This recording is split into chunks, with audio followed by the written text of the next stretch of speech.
Salut à tous, donc bienvenue sur YouTube et sur Twitch pour ce preview, cette première petite bouchée du nouveau set pour Star Wars Unlimited. Et honnêtement, ils ont déjà envoyé du lourd, ça fait extrêmement plaisir.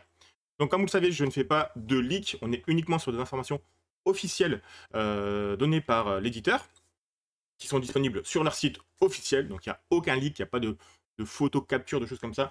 On est vraiment sur des choses données par l'éditeur, qui donc peuvent vous intéresser, et on n'est pas dans une recherche de scoop ou de choses comme ça. Évidemment, pour ceux qui ne me connaissent pas, moi c'est Rageux, hein, donc de Rageux TCG. Je vous invite à nous rejoindre si vous découvrez la chaîne, et puis si c'est déjà le cas, bah, écoutez, bienvenue à vous. Alors, on va passer au niveau du site officiel, donc StarWarsUnlimited.com. Et on a ces nouveaux articles qui a pop un peu plus tôt. Et on a donc le nom du nouveau set, c'est Passage en vitesse lumière en français. Bon, ok, on prend la traduction française. Et on a accès à, au contenu de démarrage du nouveau set. Première annonce, il n'y aura plus de kit 2 joueurs pour le démarrage. Il y aura un système de deck de démarrage, mais un seul deck. Donc vous aurez un deck Boba Fett et un deck Han Solo. On est sur un set qui tourne autour des pilotes. Évidemment, on est sur deux pilotes emblématiques de la galaxie. Donc voilà. On est également sur la présentation des unités. On va le voir ça dans un deuxième temps. On va surtout parler des nouvelles mécaniques. Donc la nouvelle mécanique qui fait son apparition, c'est la mécanique de pilote. C'est-à-dire que certains leaders ou certaines unités, ça marche aussi pour certaines unités, on va le voir tout de suite, ont un double effet en fait, ont un double effet qui se coule. Soit ils arrivent en tant que simple unité, par exemple ici à l'écran vous avez Boba qui arrivera pour 6 si vous avez les affinités agression et villainy rouge et noir. Ce sera une 4-7 qui a un effet, qui n'a pas d'effet particulier. Par contre, vous pouvez également le déployer en tant que pilote. Et là, ça devient une upgrade, ça devient une amélioration d'un vaisseau, d'un véhicule, pardon. Les véhicules sont spatiaux. Donc en gros, il va venir booster un véhicule que vous êtes déjà en l'espace.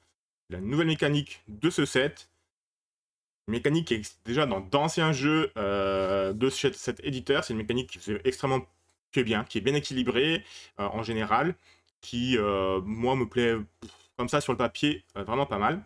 Ça complexifie un peu la lecture des cartes, mais bon, c'est pas non plus dramatique, je pense. Et au niveau du design des cartes, certes, l'illustration sera beaucoup plus petit. Avec les showcases pour les leaders, je sais pas trop qu'est-ce que ça va rendre. On verra quand tu auras les premières showcases qui seront apparues. Mais en tout cas, là, on a une image à l'écran. On va discuter des statistiques plus tard dans la vidéo. Donc, première mécanique, le pilotage. Dites-moi en commentaire, là, même sur le chat, ce que vous en pensez, ou en vidéo, en commentaire sur YouTube plus tard. Donc, juste pour le visuel, on va discuter des statistiques tout à l'heure, mais on a le Boba, on a le Han. Le deck de démarrage sera composé également, spécificité, pas comme pour les premiers sets. Premiers sets, c'était des cartes vraiment uniques avec le symbole S. Là, ça sera des rééditions des éditions précédentes qu'il y aura dans le deck de démarrage. Il y aura quelques cartes spécifiques, je crois qu'ils disent qu'il y en aura 5 ou 6 spécifiques au nouveau deck, mais la plupart des cartes, ce sera des rééditions des anciens. D'accord? Ça commence à se faire, on commence à avoir des rééditions des cartes. Donc ça va faire chuter le prix de certaines grosses cartes qui étaient un peu rares. On verra ce que ça donne. Donc le deuxième deck de démarrage, ce sera le Han Solo. Donc là, il faudra acheter deux decks séparés hein, si vous voulez aller avoir les deux leaders. Je ne comprends pas trop pourquoi ils font ça. Vous achetez le kit de démarrage, vous aviez les deux leaders. Là, vous achetez deux decks séparés. Peut-être une question de packaging, je ne sais pas. Et on aura toujours ce système de booster, évidemment, de display. Et autre spécificité de ce nouveau set, ce sont les boosters de prestige, les boosters Carbonite. Carbonite Edition, donc les boosters Carbonite. Et là, j'ai l'impression qu'ils nous ont fait un peu le système des weekly, hein, donc le système des... vous savez, quand vous faisiez des tournois, vous aviez des petits packs weekly avec des cartes déjà existantes, mais avec une illustration alternative, pardon, mauvais mot. Et là, je pense qu'ils l'ont fait en plus gros booster. Donc ce sera toujours des boosters de 11 cartes, ça change pas. La quantité de cartes ne change pas. Mais chaque carte à l'intérieur sera soit foil, soit hyperspace foil, soit showcase. Ou alors il y a une nouvelle variante, ça sera la variante prestige exclusive à ces boosters. Donc c'est vraiment des boosters de collection. Et en plus, il précise bien que ce sera en édition limitée. Wow, j'ai eu peur. Bienvenue à toi, welcome, bienvenue. Donc vraiment, des boosters pour la collection du prestige, pas s'en empêcher, ils font toujours un petit appel aux scalpers. On verra ce que ça va donner, mais bon, à mon avis, ceux-là, ils vont très vite partir. Et dites-moi ce que vous en pensez de ce type de booster particulier. Ce ne sera pas des cartes, il y a uniquement le visuel qui va changer, d'accord? Ce sera des cartes que vous aurez dans les boosters classiques. Donc vous n'aurez pas d'avantage en termes de jeu pur. Ah, ça, c'est très bien qu'ils fassent ça à chaque fois. Et pour l'aspect collection, ceux qui veulent claquer des 1000 et des 100, eh ben, vous pouvez vous faire plaisir dans ces boosters où il n'y aura que des foils hyperspace foil, showcase ou une nouvelle rareté qui apparaît dans ces boosters. Donc les boosters, la rareté prestige. Voilà, ça c'était un peu pour l'article. Il nous précise qu'il y aura 250 nouvelles cartes, avec et notamment le mot-clé pilotage. 250, c'est à peu près la quantité de cartes à chaque édition, sachant que là, il y aura des rééditions. Ah, il y a des rééditions depuis le dernier set. Je pense qu'on va tabler sur 200 vraies nouvelles cartes. Encore une fois, je vous le dis, à chaque fois, je ne fais pas de spoil non officiel sur cette chaîne, d'accord? Je ne vais pas vous montrer des images volées, des choses comme ça. Là, vous allez simplement aller sur le site de l'éditeur, vous avez cet article qui est donc disponible, et si vous allez dans la base de données des cartes, qui est ici, vous avez simplement à mettre le set, donc le nouveau set, hein, qui s'appelle, donc pour rappel, Passage en vitesse lumière en édition française, et vous avez donc les deux leaders des nouveaux decks de démarrage. Je précise, ce n'est pas des keys d'initiation, ce n'est pas des doubles decks, c'est un seul deck à chaque fois. Et vous avez quelques unités qui nous sont déjà présentées. On va les voir ensemble pour ce petit live. On commence par ordre, voilà, comme ça apparaît à l'écran. On va commencer avec le Boba. Boba qui vient à peine d'être banni et qui revient avec les mêmes statistiques quasiment. Donc pour 6, une 4-7. Alors vous voyez, il y a du texte. Hein. Maintenant, il commence à avoir du texte sur les cartes. Hein. Donc ne vous focussez pas sur le texte de la carte. Vous avez ici le texte qui est retranscrit. Donc déjà les couleurs. Villainy, donc Villainy en français, je ne sais plus. Enfin noir, on va dire noir. Infamie, je crois que c'est infamie. Noir et rouge, donc agression. Très bonne combinaison de couleurs. Et sa capacité, donc vous pouvez infliger, quand vous infligez des dégâts non combat, c'est-à-dire des dégâts de, comme on dit, de ping, c'est-à-dire des dégâts indirects. Là, il y a cette nouvelle notion de dégâts indirects qui apparaît, donc il ne faudra plus dire des dégâts indirects, mais on va dire le ping, quand vous infligez des dégâts qui ne sont pas des dégâts d'attaque classique avec une unité. Vous pourrez incliner Boba, et dans ce cas, vous infligez un dégât indirect à un joueur. C'est un peu le même système que Cad Bane. Cad Bane qui a ce fait de pouvoir infliger des dégâts, et c'est l'adversaire qui choisit où les dégâts y vont. Par contre, c'est des dégâts indirects, c'est-à-dire qu'ils ne pourront pas être prévenus, que ce soit ou sur la base ou sur une unité. C'est-à-dire que les shields, si je comprends bien la règle, dites-moi en commentaire si je me trompe, mais les shields ne pourront pas prévenir ces dégâts. En gros, pour ceux qui aiment bien Warhammer, des choses comme ça, en gros, c'est des blessures mortelles, en gros, c'est des burns, c'est des... Voilà, il y a ce système de dégâts qui ne peuvent pas être prévenus dans beaucoup de jeux, et là, ils sont introduits dans cette nouvelle édition de Star Wars Unlimited. Dites-moi si je me trompe, mais moi, c'est la lecture que j'en fais. Ensuite, il arrive pour 6, à partir de 6 ressources, vous pouvez choisir son action héroïque, et donc, comme c'est un pilote, il a une double action héroïque, il va falloir faire un choix. Soit vous le déployez en tant que leader, donc ça devient une unité classique, soit vous le déployez en tant qu'amélioration de véhicule, ami, ça devient donc un pilote. Donc vous le retournez, et vous aurez la Boba unité en haut de la carte, ou la Boba amélioration, c'est-à-dire le bas de la carte que vous glissez sous la carte qui a été améliorée. Donc pour 6, une 4-7, c'était les statistiques de Boba qui a été banni.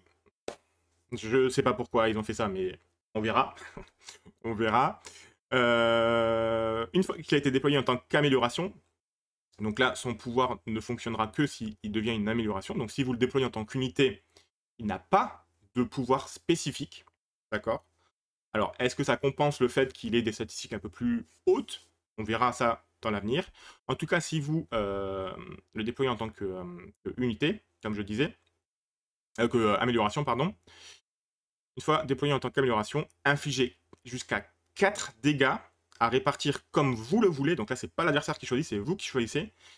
Entre n'importe quel nombre d'unités, c'est pas précisé si c'est spatial ou si c'est terrestre. Donc vous mettez 4 dégâts où vous voulez sur le camp de votre adversaire. Et en plus de ça, il donne un boost de plus 4 à votre véhicule. On peut avoir des Fire Spray qui tapent à 9 le tour où ils arrivent. Voilà. Et ça, je dis rien. Et si l'adversaire avait une petite sentinelle qui avait quelques points de vie restants, d'abord il lui met 4 dégâts, et ensuite il tape à 9 s'il améliore un Fire Spray. Je sais pas. À voir, hein. À voir ce que ça donne. Vous me direz un peu ce que vous en pensez. Ça me semble, sur le papier, plutôt pas mal. Voilà, en tout cas, l'amélioration pilote, ça me semble vraiment intéressant. Deuxième pilote qui nous est présenté. Alors, deuxième pilote qui nous est présenté, c'est Han Solo. Donc, le petit Han qui, lui, garde ses couleurs du premier set, c'est-à-dire jaune et blanc, donc ruse et héroïque. Lui, il a une action, il peut s'engager gratuitement, il révèle la carte du dessus de votre deck, puis vous attaquez avec une unité. Donc c'est déjà bien parce que ça vous fait pas perdre d'activation, c'est plutôt pas mal. En plus de ça, le petit effet bonus, c'est si la carte qui a été révélée et l'unité qui attaque ont des coups impairs différents. Alors là, ça va un peu tirer par les cheveux, mais bon, il faut construire un deck Han Solo avec des cartes de coups impairs. Voilà. L'unité qui attaque a en plus +1 en attaque. Là, ça me semble un peu tiré par les cheveux. Bon, à voir en termes de jeu. Pour l'instant, j'arrive pas trop à me projeter encore. Et une fois qu'il peut être déployé, donc lui il se déploie pour 5 ressources, donc T4 il peut déjà arriver, donc ça il arrive un tour plus vite que Boba. Il a également ce pouvoir d'arriver soit en tant qu'unité, soit en tant que pilote. Et lui, si vous devenez un pilote avec lui, donc une amélioration avec lui, donc en statistique il est 3-7, hein, ce qui est classique pour les leaders qui arrivent pour 5.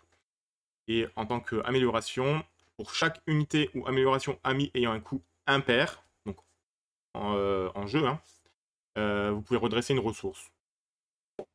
Par contre, il booste que de +3, +4. Sur le papier, ça me semble un peu moins fort. Sur le papier, ça me semble un peu moins fort, mais bon.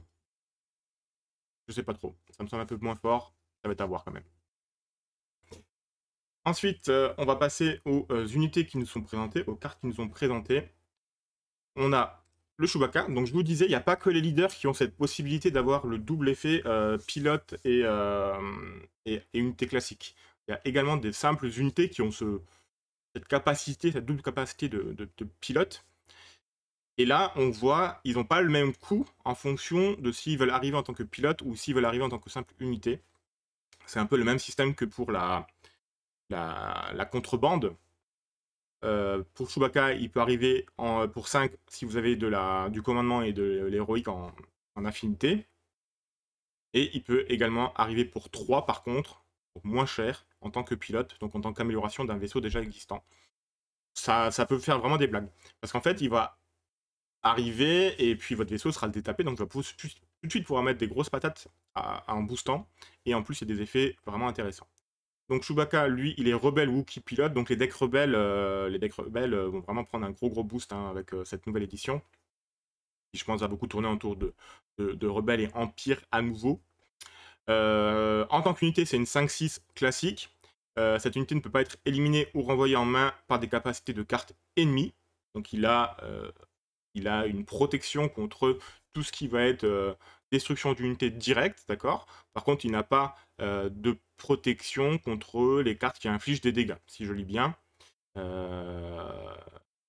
Ne pas être éliminé ou renvoyé en main. Donc oui, il est protégé contre les cartes qui disent détruire l'unité, mais il dit tout ce qui va être -2/-2 ou des dégâts directs, il n'est pas protégé.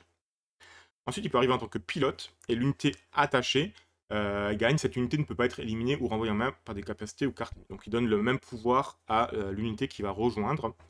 on voit le petit logo S au niveau de la rareté, c'est-à-dire qu'il sera présent dans le deck de démarrage de Han Solo.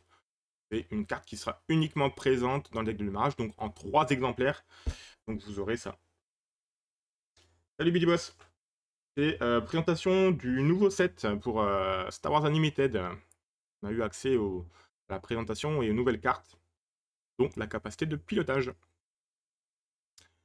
Je vous fais tout de suite le penchant du côté de Boba. Ça sera Bossk cette fois-ci. Je trouve qu'ils ont c'est plutôt pas mal au niveau de la configuration de la carte, ça reste assez lisible. Donc Bossk hein, qui arrive pour 4, qui a pas la même affinité que Boba. Boba est rouge, donc ça vous poussera forcément à jouer Boba rouge, noir et jaune. Surprise, c'est la couleur du Fire Spray. C'est une 4-4, en attaque, inclinez le défenseur et infligez-lui un dégât si vous êtes une unité. Donc si vous attaquez une base, vous ne mettez pas un dégât à la base. Et donc là, vous infligez un dégât qui n'est pas un dégât de combat. Donc ça déclenche, ça trigger le pouvoir de Boba. Hein, donc si vous attaquez avec Bossk, vous allez infliger un dégât supplémentaire qui n'est pas un dégât de combat. Donc vous pourrez incliner Boba et infliger un nouveau dégât. Donc on voit un peu la mécanique de ping, comme j'appelle ça. Donc de dégâts indirects qui vont se déclencher un peu en cascade comme ça. Et vous pouvez vraiment faire des belles attaques de sulfateuse en cascade. Et ensuite, vous pouvez le mettre en tant que pilote. Alors lui, il coûte que 2 en tant que pilote. Il donne plus 2. Et il a la même capacité, c'est-à-dire que vous inclinez le défenseur que vous attaquez et vous allez infliger un dégât supplémentaire si c'est une unité. Une bonne carte. Déjà pour 4, une 4-4, c'est déjà pas mal. En plus, il a cette capacité d'être pilote. Donc vraiment, plutôt pas mal. Oui, il y a le nouveau leader Boba. On en a discuté tout à l'heure. Tu pourras revoir la rediffusion si tu veux. Ensuite, on a en vert, alors ça je pense que ça sera dans le deck, c'est une simple commune, ça c'est une simple commune, donc à mon avis elle n'est pas dans le deck de démarrage. Assaut en tandem, attaquer avec une unité spatiale, dans ce cas attaquer avec une unité terrestre qui a plus 2 pour cette attaque, pour un seulement. Ouh, les decks rebelles là, ça c'est un gros up quand même. Hein. Ça c'est un gros up parce que ça nous fait gagner une activation, ça vous fait gagner 2 dégâts supplémentaires, c'est uniquement vert, donc vous pouvez même le jouer en côté vilainy, côté noir. Très bonne carte ça. Honnêtement pour 1, ça à prendre. Ça c'est une très bonne carte à prendre. Ensuite, pas de désintégration. Pour 3, infliger à une unité non leader des dégâts égaux à ses PV restants, moins 1. D'accord, moins 1. Donc vous laissez votre adversaire à 1 PV, c'est une carte rareté S, donc qui est dans le deck de Boba, et je vérifie si Boba c'est des dégâts d'unité, quand vous infligez des dégâts non combat, donc ça trigger Boba, parce qu'ils disent pas que ce soit une unité qui doit mettre des dégâts, c'est vous, donc si vous utilisez une capacité, un événement, ça marche aussi. Donc en gros, pour 3, vous pouvez, 3 et Boba, vous pouvez tuer tout ce que vous voulez sur le terrain. C'est fort. Dans un deck de démarrage, c'est fort. Pour 3, tout ce que vous voulez, vous pouvez le tuer avec ça plus de Boba. Imaginons... Ouais, mais non, c'est fort. Enfin, moi, j'aime bien. On verra par la suite, mais ouais, en rouge, c'est pas mal, quoi. Ensuite, agresseur en chasse. Les dégâts indirects que vous infligez à vos adversaires sont augmentés de 1. Ok. Donc les dégâts, par exemple, de Boba, au lieu de faire 1, vous allez infliger 2. C'est une simple inco, il n'y a pas le symbole S. Ouais. Pour 4, une 3, 6 en spatial, c'est bien. Hein. Il n'y a pas en plus la taxe de villainy, c'est-à-dire que vous pouvez même le jouer en côté héroïque. Bon, les mots-clés, ils sont pas très... ouais, pègre, véhicule, transport, c'est pas génial. Quoique pègre, dans un deck 4 Bane, ça peut être plaisant. Pour l'instant, ils nous ont révélé des excellentes cartes. Hein. Je vois vraiment des combos à faire avec ces cartes qui sont pourtant des communes ou des S. Star Hopper Zigerin, une fois éliminé, donc pour 2, une 2-3, c'est des statistiques basiques pour cette couleur. Infliger 2 dégâts indirects à un joueur. Le joueur répartit 2 dégâts comme il veut, sans possibilité de le prévenir entre sa base et ses unités. Ok, donc c'est 2, et il peut les répartir Il peut mettre un par exemple sur une unité et un sur sa base s'il veut, il peut les dispatcher. Comme je lis, hein, comme je lis, vous me dites en commentaire si c'est faux ce que je dis ou si vous l'interprétez différemment. Mais pour un petit vaisseau qui va aller se sacrifier et qui va pouvoir mettre 2 dégâts indirects, dans les couleurs là, ouais, ça peut être sympa. Le boss, on l'a déjà vu. Me and the Odd, donc moi et les probabilités, ça c'est une réplique culte de Han Solo. Pour 3, dans les couleurs du Han, défaussez 3 cartes du deck d'un adversaire et 3 cartes de votre deck. Infligez à une unité des dégâts égaux au nombre de cartes ainsi défaussées ayant un coût impair. Sachant que vous, votre deck, il sera constitué uniquement de cartes impaires. Donc la statistique, c'est que vous fassiez, on va dire, 4 dégâts. Pour 3, vous défaussez 3 à votre adversaire et à vous-même. Et vous infligez potentiellement entre 4 et 6. Enfin, entre 3 et 6, mais la statistique, ça devrait être 4. Entre 4 et 5 dégâts. Pourquoi pas? Ça peut être plutôt pas mal. C'est du gamble, ouais, ok. Ça va être S, ça va être dans le deck de démarrage. Pour un deck de démarrage, c'est une bonne carte qui se vaut. Alors, Billboss me dit, j'ai pas très bien compris ce qu'est le 4 plus 4 en bas de la carte. Donc, je vais juste le répéter. Les unités, par exemple, comme ici, ont 2 effets. Soit tu la joues en tant que simple unité, donc c'est pour une 5-6, d'accord, qui a ce petit bout de texte en plus. Ou alors tu la joues pour 3. Pour 3, c'est une amélioration qui donne +3/+3 à une unité véhicule, donc au vaisseau. Donc en gros, certaines cartes unités ont un double effet, ou une simple unité, ou une amélioration. C'est pas très complexe, mais ça donne beaucoup, beaucoup plus de latitude au jeu. Pour moi, c'est vraiment une très, très bonne amélioration. Tirailleur de l'espace funeste. Pour 3, une 3-3. Pour du spatial, ça reste correct. Une fois joué, si vous contrôlez une autre unité spatiale, vous pouvez incliner une unité. C'est uniquement jaune. On avait le petit vaisseau pour 2, une 2-3 en jaune-noir qui faisait ça. Vous avez une unité jaune. Là, c'est une unité spatiale. Ouais, est-ce que vous voulez ralentir un peu c'est pas génial, je pense. Ça là me plaît un peu moins. Me plaît un peu moins. On est beaucoup dans les decks exhaust actuellement, donc les decks qui inclinent l'adversaire, notamment avec comment il s'appelle, avec Django.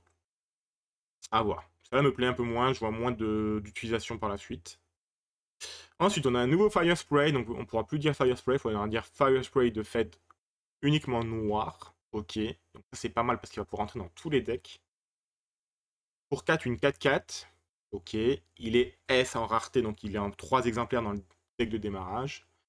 Une fois joué, ou alors lorsque vous attaquez, vous infligez un dégât indirect à un joueur. Si vous contrôlez Boba, en tant qu'amélioration ou en tant que leader, vous infligerez 2 dégâts indirects à la place.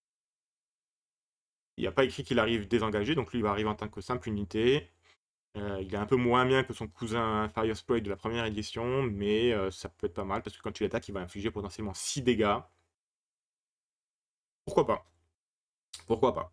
En tout cas, très belle illustration, est présent dans le deck de démarrage. Pour un deck de démarrage, c'est plutôt pas mal. Et là, il y a son penchant pour le deck Han Solo. Donc pour 3 en jaune uniquement, une 3-4, donc il coûte un peu moins cher. Il ne pourra pas détruire le Fire Spray, mais il pourra se faire détruire. Et lui, vous pouvez jouer ou déployer un pilote supplémentaire sur cette unité. Oh, le coquin. Et en plus, il a +1 pour chaque pilote dessus. Ah ouais, d'accord. Alors c'est la 3e itération du faucon, hein, déjà. Voilà, il y a plein de faucons qui existent déjà. D'accord, donc lui, potentiellement, vous lui mettez... Donc il est 3-4, vous lui mettez un Chewbacca, donc il est 6-7. Vous lui mettez un Han qui donne +3 aussi, il est 9-10.